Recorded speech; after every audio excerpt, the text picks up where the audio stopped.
boa noite.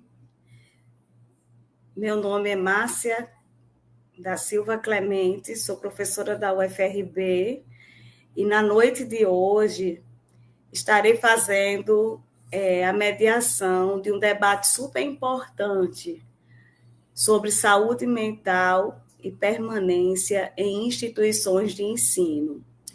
Essa atividade faz parte da 8ª campanha do Setembro Amarelo na UFRB.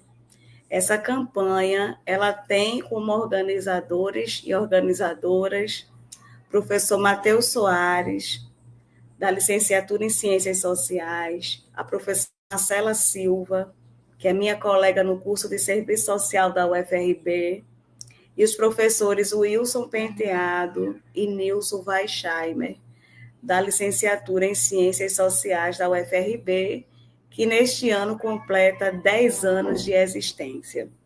Então, na noite de hoje, teremos duas palestrantes, a psicóloga, doutora Tânia Duprá, e a assistente social, doutoranda Elizabeth Vitorino. Nesse momento, nós vamos convidar a doutora Tânia Duprá para fazer o uso da fala. A doutora Tânia terá entre 20 e 25 minutos para dialogar com a gente sobre esse tema super importante. Nesta ocasião, a mesma fará a sua apresentação pessoal, da sua trajetória na área de saúde mental. Gostaria também de agradecer imensamente aos estudantes, a monitoria e todos os apoios institucionais que tivemos nessa 8ª campanha do Setembro Amarelo. Por gentileza, doutora Tânia.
Boa noite a todos, eu sou Tânia Costa do Platti, psicóloga e psicanalista, e atuo na clínica há muito tempo e também com uma interlocução muito próxima da saúde coletiva, enquanto militante da reforma psiquiátrica brasileira e uma pessoa que é muito envolvida com a humanização do atendimento em saúde mental. Então, antes de mais nada, quero saudar os professores, os valorosos professores da UFRB, na pessoa da professora Márcia e do professor Antônio Matheus, e agradecer pelo convite tão honroso. Gostaria de dizer ao nosso público que, embora eu seja psicóloga e existam psiquiatras, terapeutas ocupacionais que atuam na saúde mental, mas qualquer pessoa pode ser partícipe da criação de uma estrutura de suporte a pessoas com sofrimento psíquicos, tanto aqueles severos e persistentes que nós chamamos de psicoses, quanto dos transtornos fóbicos ansiosos, dos quadros depressivos, das situações de sofrimento psíquico advindas de situações de sofrimento como o transtorno de estresse pós-traumático, e oferecer às pessoas um acolhimento interdisciplinar para que as pessoas possam desenvolver as suas potencialidades e contribuir para uma sociedade mais harmoniosa e mais saudável. Perdão.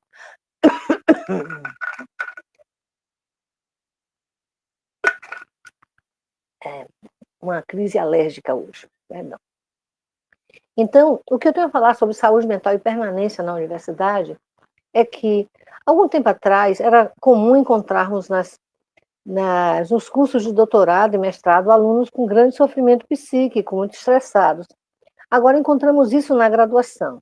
Mudou a universidade, mudou a forma de abordar a docência, ou a sociedade como um todo está adoecida, isso está refletindo nas figuras dos alunos em busca das suas formações. Claro que em qualquer linha da psicologia, qualquer linha de psicoterapia, nós consideramos a psicologia social como um fator determinante do agravamento ou do cuidado para determinados sofrimentos psíquicos. Nós vivemos uma era em que se objetifica muito as pessoas, e as pessoas, colocadas nesse lugar de meros contribuintes, mais do que contribuintes do que cidadãos, desenvolvem vários tipos de sofrimentos e nem sempre encontram o apoio, o cuidado e o suporte necessário para que possam se recuperar. Isso é uma coisa que vem acontecendo no contexto acadêmico de forma bastante visível, e é necessário que as universidades produzam estratégias de cuidado, inclusive criando grupos para fazer estratégias para fazer o atendimento aos seus alunos. A exemplo do que acontece na Universidade Federal da Bahia, que tem um grupo chamado PSI, que atua no cuidado em saúde mental dos alunos. Então, além dessa sugestão, vale considerar o nosso engajamento pessoal em todas as temáticas relativas à nossa sociedade como um todo. Por exemplo, as questões sociais são extremamente relevantes nesse contexto da saúde mental. As pessoas precisam ter o mínimo necessário para poder desenvolver seu potencial e viver a sua vida com qualidade. E nós vivemos hoje em dia uma luta tremenda para se conseguir o básico, como, por exemplo, implantar nesse país uma escala 5x2, para que as pessoas possam ter 2 dias de licença na semana para cuidar de si, cuidar das suas famílias, dos seus afazeres. E nós encontramos uma barreira quase que intransponível dos detentores do poder econômico, que são as mesmas pessoas e os descendentes daquelas pessoas das capitanias hereditárias e das Sesmarias ainda. Então, cabe a cada um de nós pleitear mudanças, ser cada um de nós a sua própria estratégia de mudança, buscando oferecer aos seus colegas, aos seus vizinhos, aos seus amigos, um acolhimento efetivo, sem julgamento. A outra coisa que é preciso rever é o ambiente em que se vive. Além de você ter uma sociedade contemporânea belicista, beligerante, e que com verdadeiras ameaças de teocracias e outras denominações de extrema-direita, nós temos também uma sociedade de um consumo exacerbado. E, além de tudo, uma exposição contínua das pessoas nas mídias sociais, sem nenhum tipo de crivo ou filtro, muitas vezes propiciando agravamento de quadros psíquicos que já existem. Precisamos considerar também as mídias sociais com a sua completa falta de orientação e de responsabilidade, que levam conteúdos perniciosos sem nenhum tipo de sanção ou nenhum tipo de conversa sobre isso. E é preciso que os jovens fiquem muito atentos a essa estratégia de manipulação, que vê a juventude não como cidadãos, e sim como consumidores. E uma outra coisa que é preciso entender é que a confecção, a criação de estratégias e políticas públicas para a saúde e assistência social depende da demanda das pessoas. Então, é preciso mobilização em muitos níveis, é preciso produção de conhecimento e produção de ciência para criar e fortalecer uma estratégia de enfrentamento à onda de notícias falsas e fakes, inclusive na área de saúde, educação e assistência social, que trazem um grande prejuízo ao crescimento pessoal. Colocam as pessoas em dúvida. Nós já tivemos no Brasil um grande orgulho de ter um dos melhores sistemas de vacinação e de imunização do planeta. E bastaram 4 anos de uma situação absurda de negacionismo científico para que se desacreditasse, se desarticulasse uma estratégia exitosa que vem salvando vidas há séculos. Por outro lado, a reforma psiquiátrica, advinda da Lei 10.216 de 2001, conhecida como Lei Paulo Delgado, vem sendo implantado nas suas perspectivas humanizadas e perspectivas de acessibilidade, com muito esforço por parte dos coletivos de profissionais de saúde mental e dos próprios entes públicos. Então, nós chegamos nesse momento com o enfraquecimento dessa estrutura, que é a rede RAPS, que é a rede de atenção psicossocial, trazendo para as pessoas um certo desamparo. Eu perguntaria, na sua cidade, se você entrar em crise de ansiedade, tiver um quadro psíquico agudo, como um surto psicótico, para onde você vai? Quem vai te ajudar? Aonde você procuraria? E digo, qualquer unidade de saúde, seja uma policlínica, seja um posto de saúde da família, seja um CAPS, tem que oferecer um suporte, um cuidado em saúde mental para quem está em situações agudas, ou seja, situações de crise. Por outro lado, eu vejo a estrutura educacional, a estrutura universitária, como uma verdadeira fortaleza de enfrentamento a esse terraplanismo, né, ideológico, a essa onda de negacionismo, porque a universidade está completamente cheia de pessoas jovens, idealistas e pessoas que estão buscando o conhecimento, o seu aprimoramento pessoal e a sua integração no contexto comunitário de uma forma dinâmica, participativa e solidária. Então, isso é uma força, isso é uma fonte de empoderamento para essas estruturas universitárias, cuidar bem dos seus estudantes e dos seus professores, de forma a propiciar um ambiente mais harmônico, por que não lúdico e amoroso?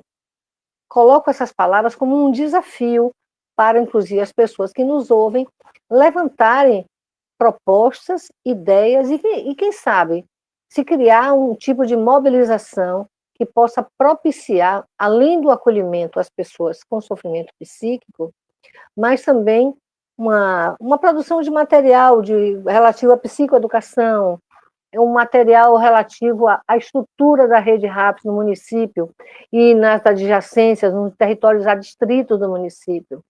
Como, por exemplo, levar a voz, os anseios e as reivindicações aos entes responsáveis, como o Ministério da Saúde, Secretaria Municipal de Saúde, enfim, fico buscando, né, uma percepção desse ambiente universitário a partir do olhar de vocês, público que está ouvindo está participando desse evento, porque eu percebo que os alunos estão sofrendo em vários contextos, assim como seus professores. Nós temos uma crise moral tão grande que hoje pessoas absurdamente grosseiras, inaptas ao convívio social, vivem atacando os professores. Olha, ontem foi dia da professora e do professor, e eu fiz uma saudação especial a duas primas, que são professoras doutoras e que militam na educação, inclusive na educação de jovens e adultos, de uma forma brilhante que nos enche de orgulho.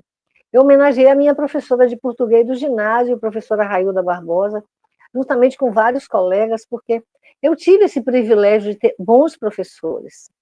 Tenho tido muita sorte desse lado. Então, eu fico vendo que as pessoas que pretendem manipular e dominar a mente dessa juventude, elas distratam e criam teses absurdas e fakes sobre os professores, de forma a tentar destituir o poder e a influência de um bom professor na vida dos seus alunos. Estejam atentos a essa manipulação. Sejam partícipes de associações, agremiações e movimentos e coletivos pró-democráticos, pró-acessibilidade e principalmente em prol do cuidado em saúde mental de forma integral, de forma universal e principalmente que seja acessível a todos. Vamos defender o SUS, o SUAS, o sistema de educação brasileiro, de forma a fortalecer, a criar não um exército beligerante e armado, mas um exército de mentes brilhantes, lúdicas, férteis de ideias e principalmente muito fraternas e solidárias. Muito obrigada.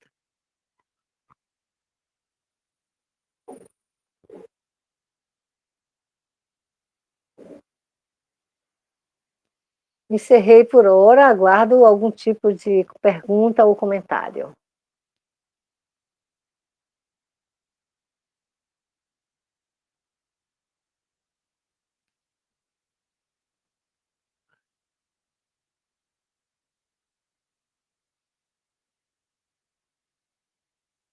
Então, Yuri, passamos para a próxima palestrante?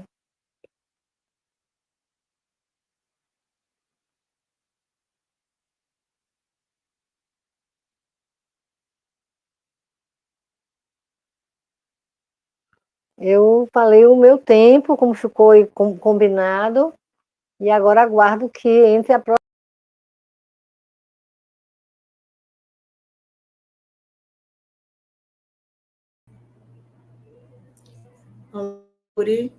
Nesse momento, a Elizabeth Vitorino, e vamos elaborando questões.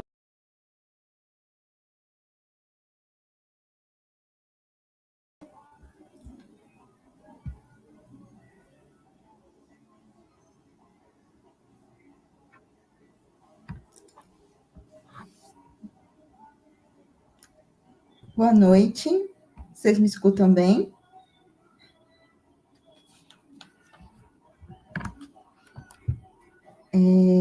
Como já foi dito, eu sou Elizabeth Vitorino, sou assistente social, com mestrado e especialização, mestrado em serviço social e especialização na área da saúde mental, né? Atualmente eu faço um doutorado. Estou muito feliz, né? Quero agradecer ao convite da professora Marcela, de estar aqui essa noite com a professora Márcia e com a psicóloga, não é, Tânia Duplá, para falar um pouco desse tema que me inquieta desde que eu estava aí, como vocês, né, na graduação. Então,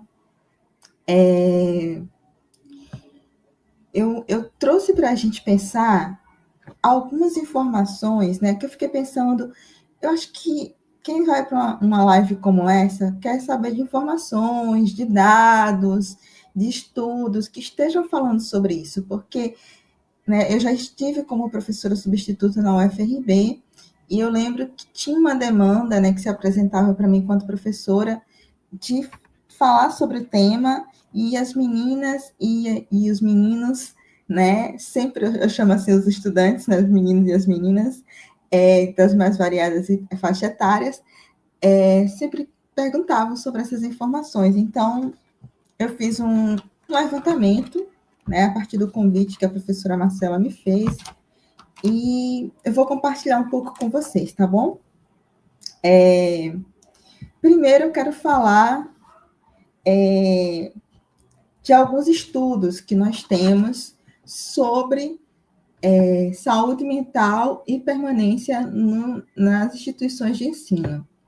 E aí, eu quero que a gente pense na nossa instituição de ensino, né, na UFRB, e também em outras instituições de ensino que a gente já ouviu falar, que a gente conhece, o que a gente pensa futuramente em compor, porque esses estudos eles se apresentam como ferramentas para que nós possamos pensar as IES, né, as instituições de ensino superior, mas eu acho que eu também na minha fala vou falar um pouquinho da educação básica, né, porque eu acho que cabe a gente fazer essa reflexão, porque a maioria de nós viemos da educação básica e ingressamos no ensino superior, não é isso?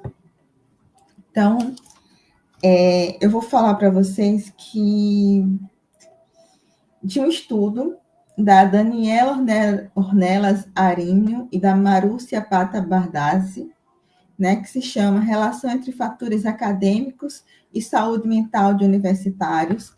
Nesse estudo, que é uma dissertação de mestrado, a pesquisadora Daniela, junto com a sua orientadora, a Marúcia, elas analisaram as relações entre ansiedade, depressão e estresse com a qualidade das vivências acadêmicas e a autoeficácia. O que seria isso? Né? Elas relacionaram, né, o desempenho acadêmico e as vivências como um todo, não só o desempenho, não só a produção, mas a vivência, o estar, o ser universitária, e, né, com esses problemas de saúde mental, que são a ansiedade, a depressão e o estresse. E elas observaram que esse fenômeno vinha crescendo nas universidades brasileiras, né, que elas estudaram especificamente Brasil, que esse fenômeno vinha crescendo ao longo das décadas.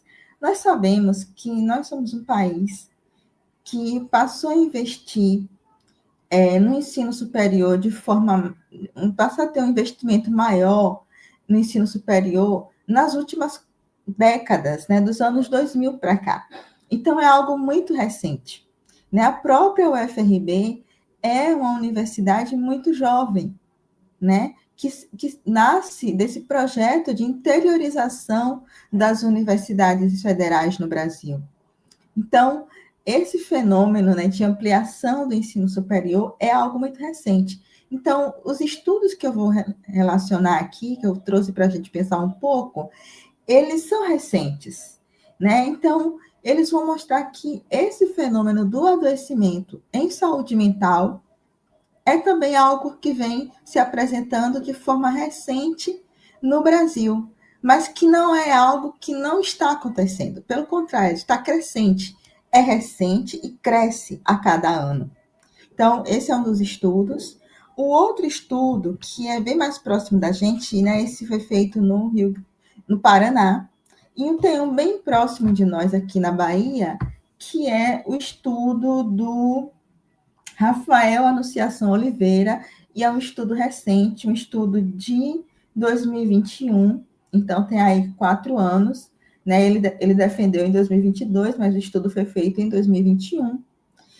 E o Rafael, ele pesquisou a saúde mental de estudantes universitários, né? E os fatores associados aos transtornos mentais comuns durante a vivência acadêmica. Então, ele buscou entender alguns transtornos mentais mais comuns entre os estudantes universitários da Universidade Federal da Bahia no ano de 2021. Né? E ele vai chegar à conclusão que os transtornos mentais mais prevalentes entre os estudantes universitários era ansiedade, depressão, transtornos do sono, né? Alguns transtornos do sono, estresse e, deixa eu olhar aqui, porque eu anotei porque eram 5, né, que ele falou, e exaustão. Então, quem de nós, né, e eu quero ouvir nos comentários, que vocês querem ver vocês colocarem nos comentários, quem de vocês já se sentiu exausto, né, como fatigada, como se estivesse carregando o peso do mundo nas costas e pensando que não vai conseguir dar conta, né? Então, esse é um fenômeno que as universidades, né, têm crescido nas universidades brasileiras. Então, se vocês já se sentiram assim, deixa aí no comentário para a gente saber, para a gente poder dialogar, né? Com ansiedade, com dificuldade para dormir, ou muita sonolência, exaustão, depressão, né? Aquela tristeza profunda, aquela falta de energia, aquela falta, né, de vontade de tocar a vida. Então, deixa aí nos comentários para a gente poder conversar mais adiante. E aí, tem um outro estudo do Everton Garcia da Costa, junto com sua orientadora, a Letícia Nebel, que é sobre a pós-graduação, né? Então, sobre a pós-graduação, nós já temos vários estudos, mas eu destaquei apenas um, que é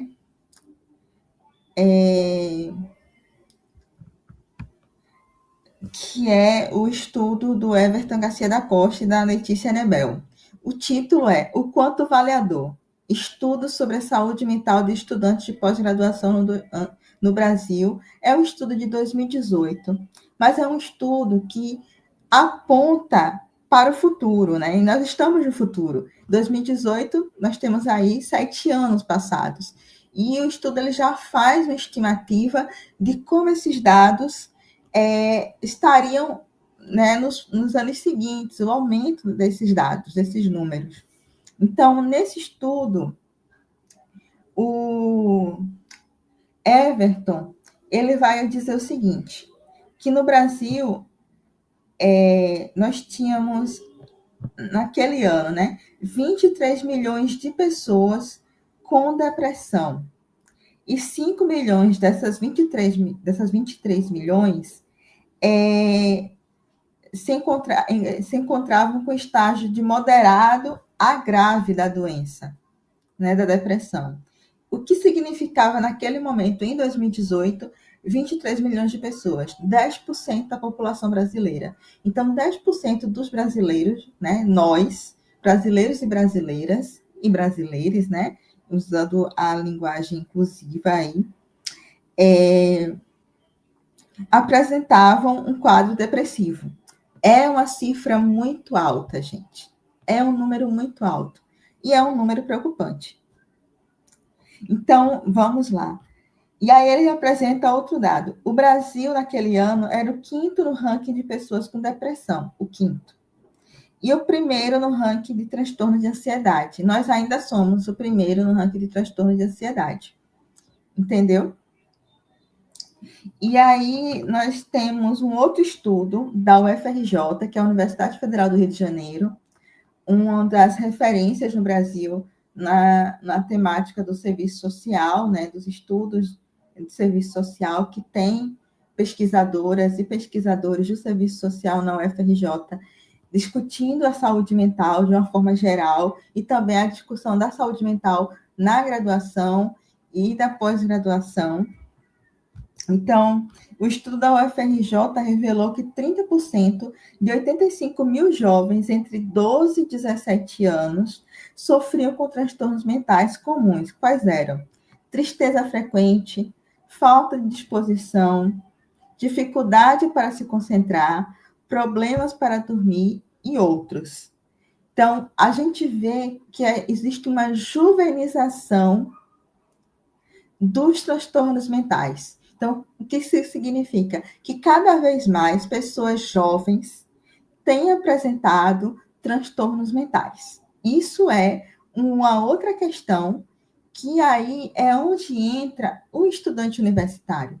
Porque as pessoas têm entrado na universidade cada vez mais jovens. Isso é bom, porque significa que está tendo acesso, que as pessoas estão buscando o ensino superior e estão conseguindo entrar. Só que a nossa mesa de hoje fala da permanência, né? Então, eu vou chegar nessa parte da minha fala, porque todos esses dados, todas as cifras que eu apresentei para vocês, vai impactar na permanência de estudantes de graduação e pós-graduação nas universidades. Então, mais uma vez, né? O relato é de tristeza frequente, falta de disposição, dificuldade para se concentrar, problemas para dormir. Todos esses são sintomas, né, de transtornos mentais, que podem ser de moderados, leves, moderados ou graves, né? Então, o que a gente pensa, né? O que é possível fazer diante desse fenômeno, que é o processo de adoecimento nas instituições de ensino, processo de adoecimento em saúde mental nas instituições de ensino.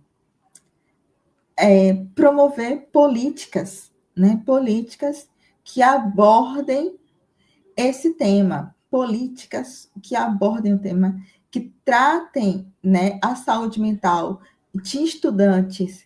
E aí eu vou falar uma coisa que talvez muitas vezes a gente não pensa, mas não só de estudantes, mas de professores e técnicos, como prioridade. Né? Porque a vivência universitária é muito extenuante, né? São muitas demandas, tanto para os discentes, quanto para os docentes, quanto para os técnicos. Então, a gente tem que pensar como um todo, de uma forma global. Não adianta pensar de forma isolada, né? Saúde mental é coisa que se pensa no coletivo, né? É um fenômeno que é do coletivo, não é individualizado. O problema não é meu, o problema é nosso. E aí eu vou destacar para vocês, tem uma obra do Karl Marx. Imagine, Karl Marx analisando a ascensão da sociedade capitalista, né, do modo de produção capitalista. Ele vai escrever um livrinho que foi publicado no Brasil pela Boitempo, chamado Sobre o Suicídio, onde ele analisa 4 casos de suicídio na Inglaterra, daquele período, e ele vai afirmar que o modo de produção capitalista é responsável pelo adoecimento daquelas pessoas que chegaram ao extremo e tentaram o suicídio, né? A gente fala essa palavra com medo da plataforma derrubar a nossa live, mas é importante que a gente fale. Então, já para ir encerrando, né, um pouco a minha fala, para a gente ter espaço para as perguntas, eu fiz esse levantamento dos estudos, e aí tem uns dados que são da Fiocruz, né, a Fundação Oswaldo Cruz, que é referência na área da saúde no Brasil e na América Latina, enfim, que apontam que 35% dos estudantes universitários no mundo, e é um dado global, né, um dado mundial, enfrentam problemas de saúde mental. 35%. Dentre esses problemas estão os mais prevalentes, né, os que mais aparecem. Ansiedade, depressão e exaustão. As causas. Quais seriam as principais causas desse processo de adoecimento? Né? E aí eu quero ouvir também vocês colocarem no chat se isso vem acontecendo com vocês e com que frequência. Que é o estresse acadêmico, a pressão financeira e as dificuldades de adaptação. Né? Quero ouvir vocês, quero ler vocês, na verdade, né? Vem acontecendo com vocês essas causas.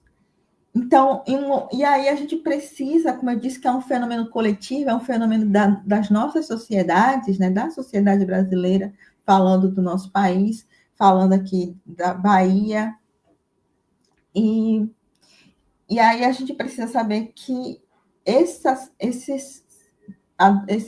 transtornos mentais têm aparecido mais entre mulheres universitárias, jovens mulheres universitárias, pessoas negras e população LGBTQI, APN+.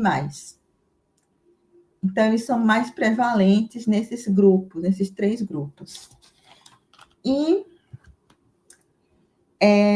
eu vou falar um pouco, né, de um aspecto, de uma das causas, que é... 2 causas eu quero destacar para a gente pensar. O estresse acadêmico, né? O que seria esse estresse acadêmico? Né? O excesso de tarefas, a pressão por desempenho, apresentações de trabalhos e a dificuldade em adquirir materiais, né? São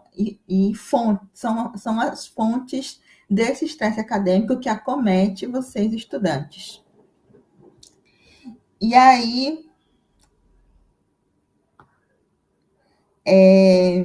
E a outra questão, né, a outra causa é a pressão financeira, que é a dificuldade de se manter na universidade, a dificuldade financeira, a dificuldade real, né?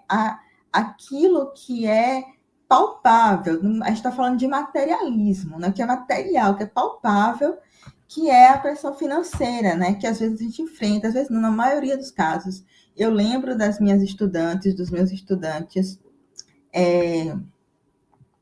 na UFRB, que isso era uma questão cotidiana, né, de transporte, de translado até a universidade, de ter o material, até acesso a recursos como computador, acesso à internet. Então, tudo isso cabe dentro dessa causa que a Fiocruz destaca no seu estudo, que é a pressão financeira, né? E aí vem todo o processo que a gente chama das relações mais subjetivas, mais miúdas, que é a adaptação e a ideia de pertencimento a esse lugar, né? Quantas e quantas vezes nós nos sentimos não pertencentes a esse lugar que é a universidade, né? E isso vai causar a evasão desses estudantes, porque não há uma ideia de pertencimento.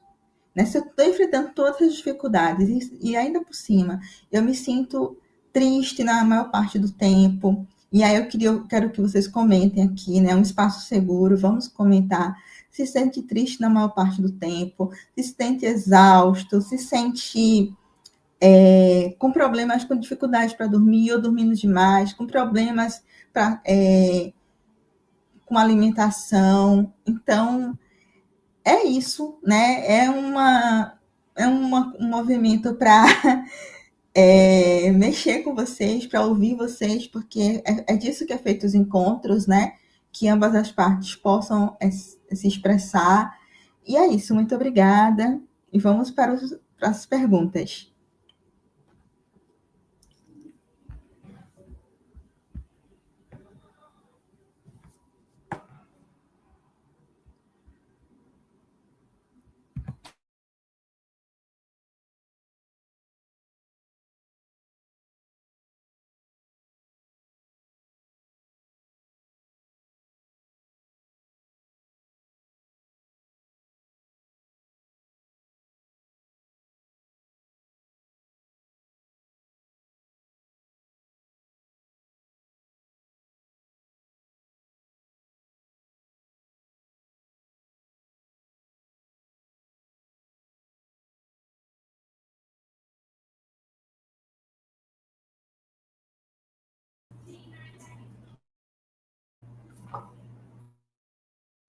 Aguardando. Então, doutora Tânia, Elizabeth, gostaria de agradecer imensamente o início do nosso debate. Trabalhar em saúde mental é muito mais sobre ouvir, uma escuta qualificada, com profissionais que atuam na área. Então, doutora Tânia falou da necessidade interdisciplinar, junto com Elizabeth, que cada vez mais graduação e pós-graduação tem sido acometido com questões de adoecimento. Que quando uma sociedade dialoga a partir da objetificação, a gente se distancia de uma sociedade prática e cidadã, porque a gente é contribuinte, não como. Então, de encontrar proposições, sugere que as universidades, estruturas de cuidado, de trabalho. A gente também a gente tem conjuntura perversa, estamos dentro do ambiente do capitalismo, algo citado também na fala de Elizabeth Vitorino, o estudo de Marx sobre o livro intitulado Suicídio. Nesse livro há um estudo de 4 casos na Inglaterra que está em plena efervescência da Revolução Industrial. Aquela sociedade do século XVIII e foi lembrado que a gente não pode ter uma estrutura de trabalho que não leve em consideração a escala 5x2 ou a escala 6x1, presente hoje nas lutas da classe. Lembra também que uma das estruturas pelo sistema de negacionismo na área de saúde são as fake news. E tem uma fala de Elizabeth Vitorino, uma fala que traz estudo antes e depois da pandemia. Estudo de 2000 falava o quanto vale a dor, né? Na UFRJ, pressão financeira, dificuldade de atenção, tristeza frequente, são os resultados de 2018. A juventude com diversos transtornos, né? É o período que a gente está saindo da ele se coloca aí, né, nesse ranking terrível de ansiedade. E a ansiedade na universidade, ela gera no campo da compreensão da formação profissional, aligeiramento. As medidas de transtorno, ansiedade, sono, depressão, estresse e exaustão. Esse estudo foi realizado na UFBA. Além da fadiga, cansaço e falta de energia. Esse estudo também fala para a gente que, independente do da juventude, doutora Tânia Duprá fala desse lugar intergeracional, precisa criar um ambiente lúdico, mas como fazer isso com a RAPS enfraquecida, o desfinanciamento cada vez mais presente do SUS, e na área de saúde mental a gente tem que fazer um enfrentamento, já tem campanhas aí, né, importantíssimas que dialogam sobre as comunidades terapêuticas como um lugar, os novos manicômios, né? Está fazendo esse enfrentamento, serviço social, tem Ministério Público Federal, enfim, a gente tem feito esse debate. O SUS, o sistema de educação. Mas tudo isso é importante que não sucumba às grosserias do cotidiano interpessoais. Quem chama atenção para a gente disso é a doutora Tânia Duprá. A gente, o contrário de grosseria é amorosidade. Ser amorosa, ser lúdica, é fazer resistência. Não é? Então, esses ensinamentos ficam para a gente, essas duas absolutamente importantes dessa noite, dessa campanha do Setembro Amarelo. Tem um texto do Antônio Gramsci que é diferente. A formação nossa, doutor, minha e de campo do serviço, e no campo do marxismo e sua hegemonia, mas também do feminismo negro, lésbico, que são leituras absolutamente potentes e necessárias para o enfrentamento a uma sociabilidade violenta, que é a sociabilidade do capital. Então, eu gostaria de fazer uma questão seguinte. Quando uma pessoa está entristecida, depressiva, ao contrário, ansiosa, geralmente as pessoas tentam esconder para não serem rotuladas, estigmatizadas. E a procura de nesse município, termina sendo uma pela sociedade, né? Uma doida, utilizada no senso dentro de estruturas e instituições. Diante desses estigmas e preconceitos, quais caminhos, né, de vislumbrar dentro de instituições como escolas, universidades, mercado de trabalho tão indiferente, são os caminhos que as pessoas podem buscar no sentido de ajuda para aplacar esse sofrimento, não da solução, mas para aplacar, né, esse sofrimento. Essa é uma. No nosso chat, de anotar, muita gente, né, já nessa.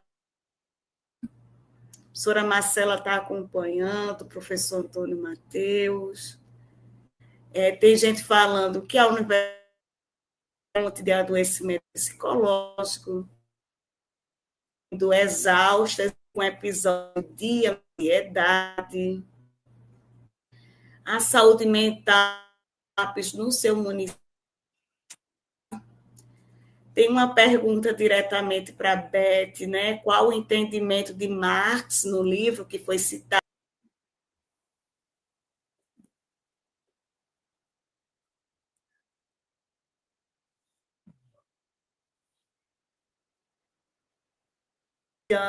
Da instituição, a relação professor-aluno é afetada por disparidades no campo da relação. Tem questões que estão falando sobre a pressão acadêmica para produção para resultados. Uma outra questão é sobre conciliar estudo, casa, família. Uma outra questão, como é que a gente pode garantir que a população acesse psicólogos, né? A professora Marcela faz... Desculpa. Elizabeth, você tem alguma informação sobre a diferença entre sofrimento mental impactando a permanência mais de mulheres do que de homens? E alguém fala da dificuldade de acessar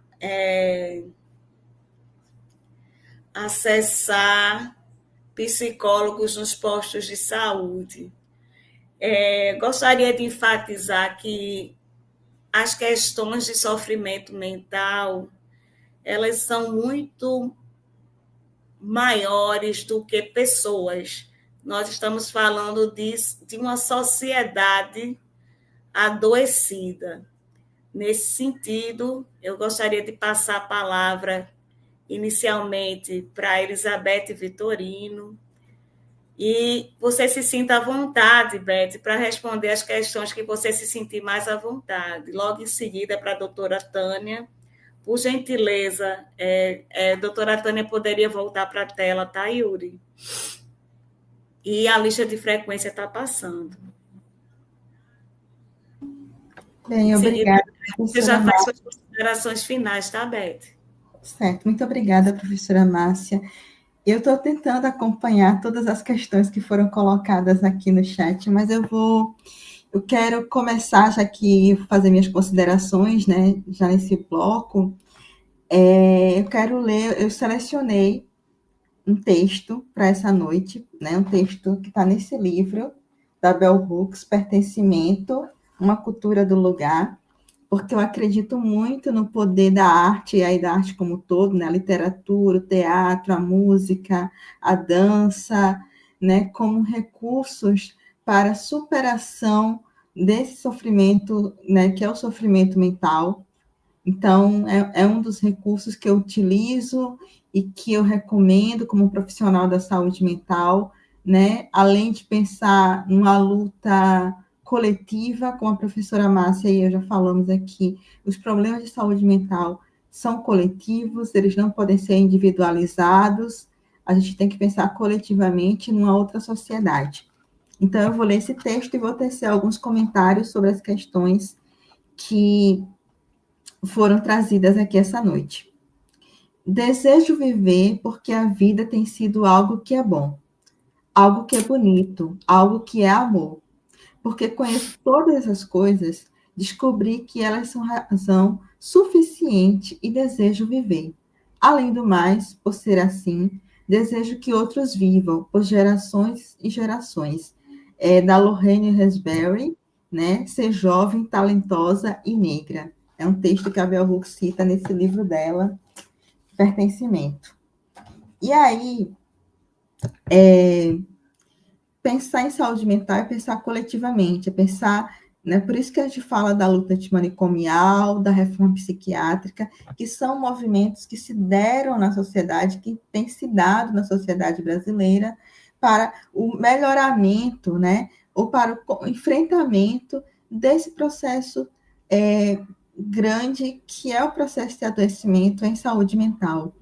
E aí, eu trouxe esses estudos porque eu acho que a gente está na universidade, a gente precisa falar a partir desse lugar, né? A gente precisa ocupar esse lugar, né? Quando as pessoas se propõem a estudar sobre os impactos da vida acadêmica na saúde mental de estudantes de graduação e pós-graduação, a gente está apontando para algo que está se dando no lugar onde a gente vive. Então, eu citei o estudo do Max, né, sobre o suicídio, e aí eu recomendo a leitura e faço todas as ressalvas, porque é um tema delicado, é um tema que pode trazer gatilhos, mas é uma leitura teórica, né, e a gente precisa se ater a isso quando a gente vai fazer qualquer leitura que é recomendado, né, na academia. É uma leitura teórica e a gente vai aí transmutando, né, a partir das nossas vivências, das nossas subjetividades. Uma outra questão que apareceu é sobre o adoecimento estar acometendo mais mulheres, pessoas negras e pessoas LGBTQIAPN+.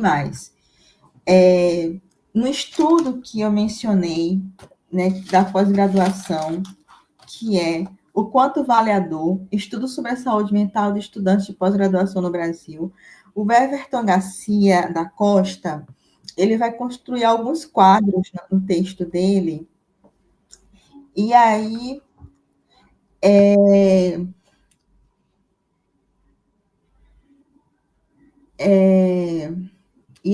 ele vai falar que nas últimas décadas, né, as mulheres têm acessado mais a pós-graduação e a graduação no Brasil, com a ampliação das universidades, a interiorização, a internacionalização das universidades brasileiras, como nós temos a Unilab, a Unila, são universidades internacionais, nós temos a UFRB como uma universidade de interiorização, né, com essa característica.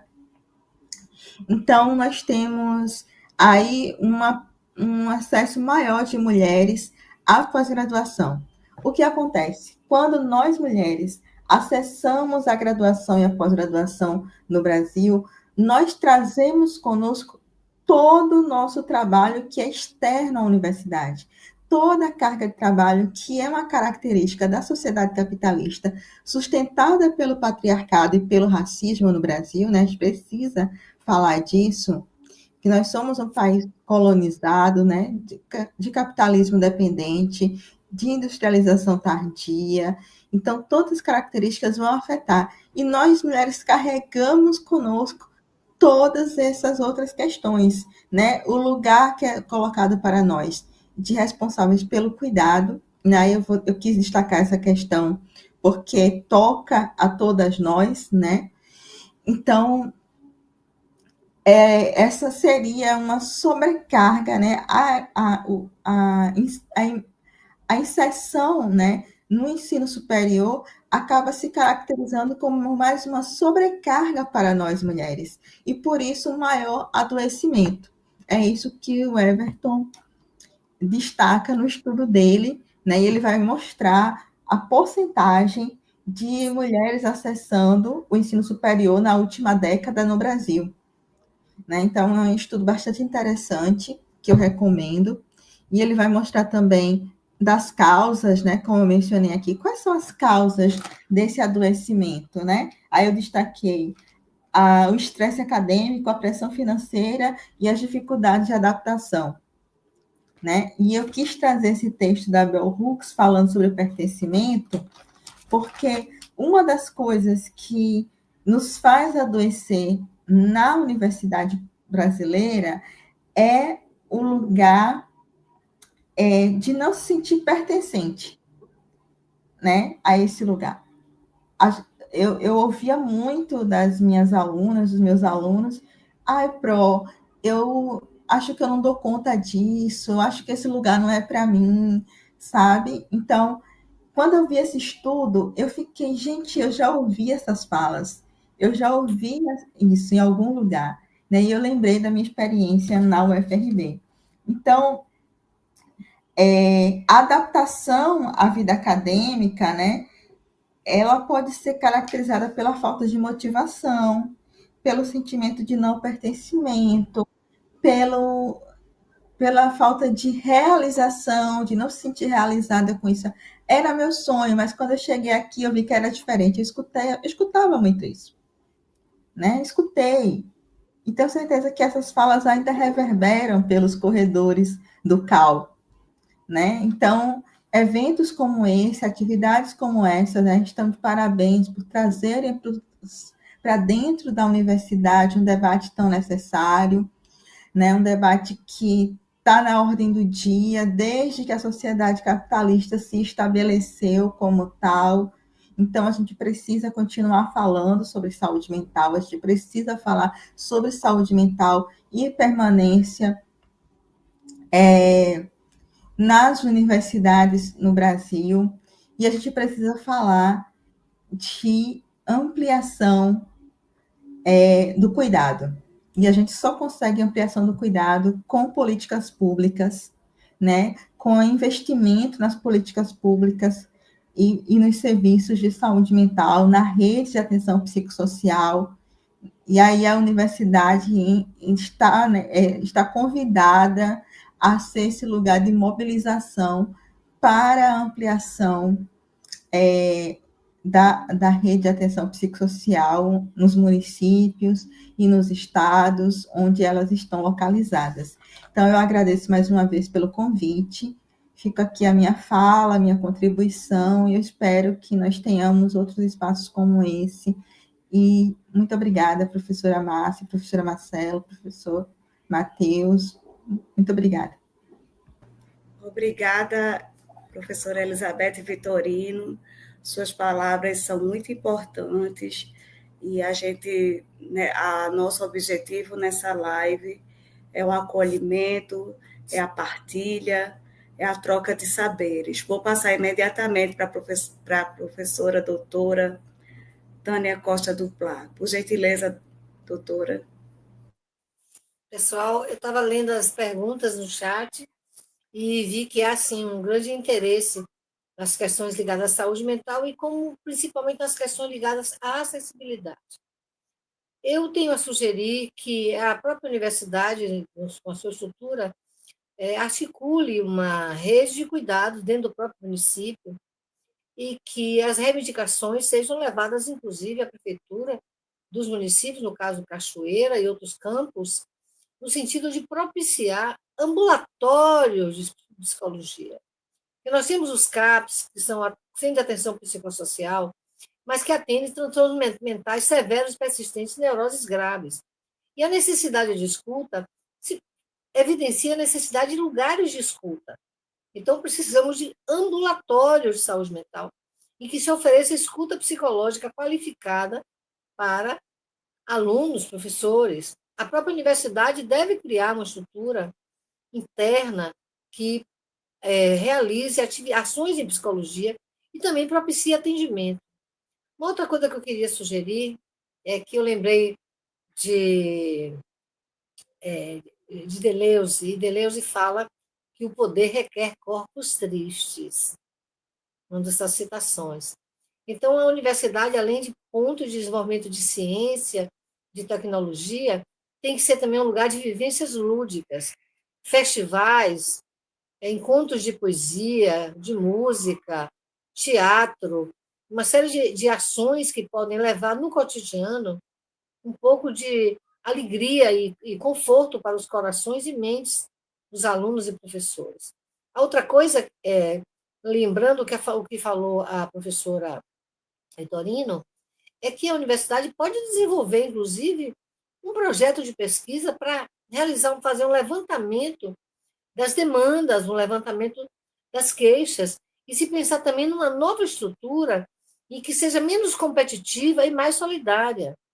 E o outro ponto que eu não poderia deixar de falar é da questão feminina. Estamos aqui 3 mulheres nesse momento, e o que me lembrou de um texto, né, de Pierre Bourdieu, que é A Dominação Masculina, e que nós, como um coletivo de mulheres, nesse momento se apresenta, nós estamos observando uma crescente ação de violência contra as mulheres. Na medida que as mulheres se empoderam, pleiteiam seus lugares nos espaços acadêmicos, científicos e políticos, há uma onda de retrocesso, de uma certa forma, uma coisa anacrônica, descabida, em que existem fundamentalistas religiosos querendo submeter a mulher normalmente a novas opressões e incitando o ódio contra mulheres. Então, eu queria ler um pequeno trecho aqui desse livro de Bourdieu, que é: a força da ordem masculina se evidencia no fato de que ela dispensa justificação. A visão androcêntrica impõe-se como neutra e não tem necessidade de enunciar em discursos que visem a legitimá-la. A ordem social funciona como uma imensa máquina simbólica que tende a ratificar a dominação masculina, sob a qual se alicerça a divisão social do trabalho, a distribuição das atividades atribuídas a cada um dos sexos e o poder correspondente. Então, precisamos de estudos sobre gênero, precisamos de estudos sobre saúde mental e sobre o estar na universidade, que se estimule esse tipo de ação, porque o espaço de criação de ciência é a universidade, é o espaço de enfrentamento aos fake news, às informações irresponsáveis, é a universidade que é essa fortaleza. E da universidade partem as suas crias, os seus alunos, que propagam pela vida fora o conhecimento e desenvolvem novas estratégias de enfrentamento às violências. Porque acredito que, quando falamos do Setembro Amarelo, nós pensamos somente nas violências que ocorrem cotidianamente, violências de gênero, violências relativas às questões étnico-raciais e, principalmente, a maior de todas as violências, que é a violência da opressão financeira, que coloca pessoas em situação de vulnerabilidade extremas, portanto, mais frágeis e mais manipuláveis. Outra coisa assustadora que a universidade, a minha esperança, é o domínio desse momento fundamentalista de seitas pseudo-religiosas que buscam a opressão e a dominação, principalmente da figura feminina. Então, professoras, provoquem seus alunos, levantem questões, criem coletivos, criem verdadeiras guerrilhas intelectuais para fazer enfrentamento a esse momento. E que a universidade também possa ser lugar de acolhimento, de ludicidade, e que possa se levantar todas as bandeiras visando uma coisa que todos nós amamos, que é a liberdade de pensamento, a autonomia e a independência de todos nós. Muito obrigada por essa oportunidade de estar aprendendo mais uma vez. Professora Márcia, estou com vontade de ser sua aluna, eu já disse isso mais de uma vez, porque o ambiente acadêmico tem essa capacidade de arejar nossas ideias e nos fazer mais fortalecidas e mais desejantes. Um abraço a todos, boa noite, e fico à disposição para, em momentos futuros, termos novamente esses diálogos, viu? Um beijo para todos. Muito obrigada, doutora Tânia. Eu gostaria de falar para vocês que tivemos mais questões, não é? Mas a gente tinha, ambas as palestrantes da noite de hoje tiveram que fazer fez um pequeno procedimento no campo da saúde, e a doutora Tânia, ela está acometida de uma rinite. E aí a gente combinou que ia finalizar nesse primeiro bloco. Mas eu gostaria de ler as questões, né, que porventura apareceram. As pessoas estão reivindicando psicólogos dentro da UFRB, para os que mais necessitam, mais profissionais voltados para a área de saúde mental, a questão étnico-racial, de ser um homem negro e trabalhador, e a questão da hostilidade nos ambientes, a questão da ambiência de sala de aula, das relações que se pautam no cotidiano. Tem um colega psicólogo, né, da UFES, que está na live de hoje, tem um projeto importante de centro de convivência e a produção de rede de apoio para o sentimento de pertencimento. Já é uma estratégia importante, já é um resultado, né, desse nosso debate de hoje. A questão de gênero, né, que a professora Marcela Silva traz, a questão da concorrência entre mulheres e a crítica da violência de homens que vitimam outras mulheres, enfim, os debates de gênero. As questões não param, né?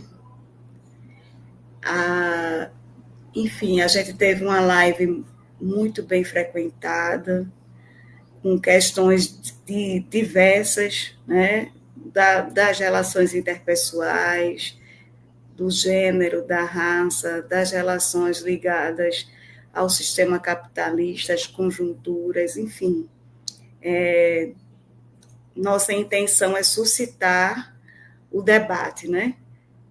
Que a gente possa pensar nas estratégias de saúde mental e, sobretudo, a nossa proposta de hoje, saúde mental e permanência em instituições de ensino. Nós já vamos finalizar agradecendo o interesse por essa 8ª campanha do Setembro Amarelo na UFRB, e a gente ainda tem mais um encontro que vai ser amplamente divulgado. Agradecer mais uma vez à equipe formada por mim, pela professora Marcela Silva, pelo professor Matheus Soares, pelo professor Nilson Weisheimer, pelo professor Wilson Penteado, a equipe de monitoria, e nessa noite ao estudante Yuri Nobre, que foi responsável por nos colocar nesse ambiente virtual, que para a nossa geração, doutora Tânia, Beth não, Beth é jovem, mas a gente encontra uma série de dificuldades, né? Também teve uma questão que eu não li, que foi sobre as redes sociais, né? O uso, a exposição sem cuidado, né? As telas, né? Por todas as gerações. A gente, de certa forma, foi tocado nesse debate. Então, nós finalizamos nesse momento esse terceiro encontro do Setembro Amarelo em nossa universidade. Boa noite.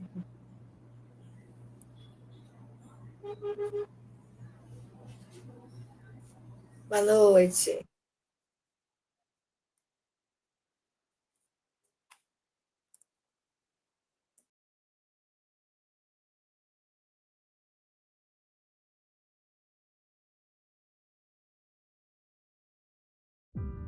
Inovação.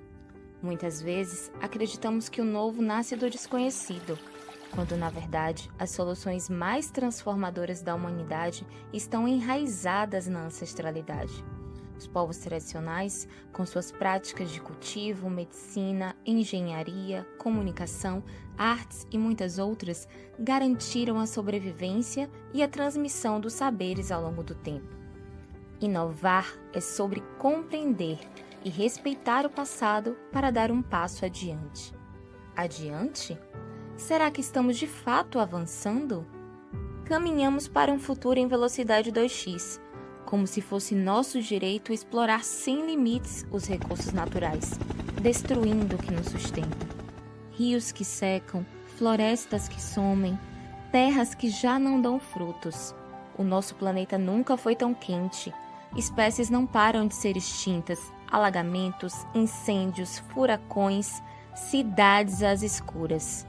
Que avanço é esse? Ailton Krenak nos ensina que, em nome do progresso, estamos apagando séculos de sabedoria ancestral, como se o futuro pudesse existir com tamanho desequilíbrio. Unir a sabedoria ancestral à inovação é mais do que uma escolha, é um compromisso com o futuro. A cada prática tradicional que valorizamos, plantamos sementes de esperança e equilíbrio para gerações que virão. Junte-se a nós nessa jornada transformadora. Valorize, integre, inove. Reconcitec 2024. A inovação é ancestral.